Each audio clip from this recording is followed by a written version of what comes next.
dito para magtrabaho. Wala kang kwenta.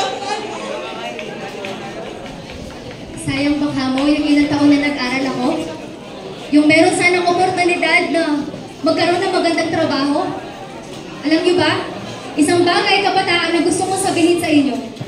Walang kasayangnan kapag nagsuko ka ng buhay sa Panginoon. Sapat ang ginawa ni Kristo para hindi ko isuko ang buhay ko. At hindi ako magsasawa na sabihin sa Panginoon na, here's my life, I surrender. All my plans and all my dreams that I thought were best for me. And although I may never fully understand, I want to be willing to say, Lord, here's my life.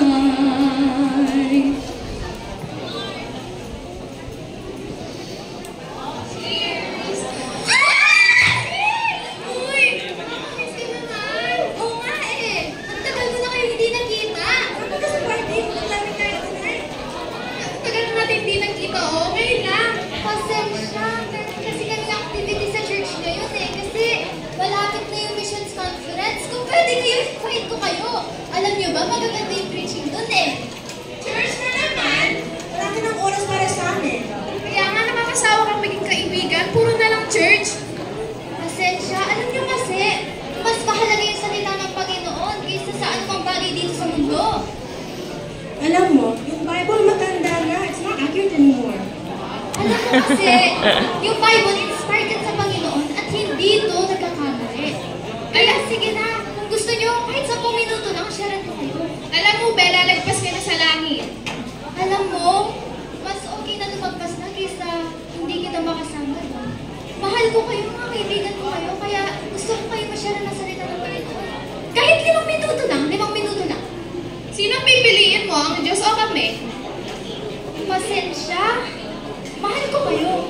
Mga kaibigan ko kayo eh. Kaso, kung papapiliin niyo ako, mas mahal ko pa rin yung Panginoon kasi alam niyo, ako yung minahal niya rin. Alam mo, ang boring mo na. Oo, kaya wala akong nagiging kaibigan kasi ganyan ka.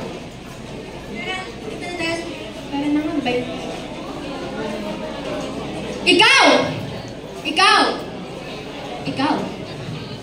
Maninindigan ka rin ba? I am called to make a difference in a world that needs a change. Called to be a spokesman by the word above all names.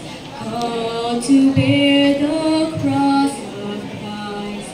Called to give Him all my life. I will give my world a chance, and I will make, yes, I will make a difference. Akala ko ba mahal mo ko? Lagi na lang ako naghihintay sa'yo, alam mo ba yun?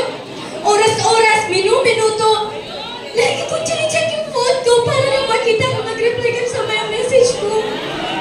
Pero wala. Ganito na lang ba ako sa'yo? Nanlilimos ng oras mo? Pag mula na nag-Bible ka doon, dyan, nag-Bible ka sa lahat. Nagbago ka na sa akin. Akala ko ba mahal mo ko, Neil?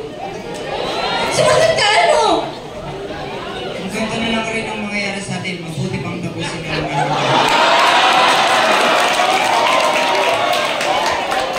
Mahal kita, pero mas mahal ko ang Panginoon.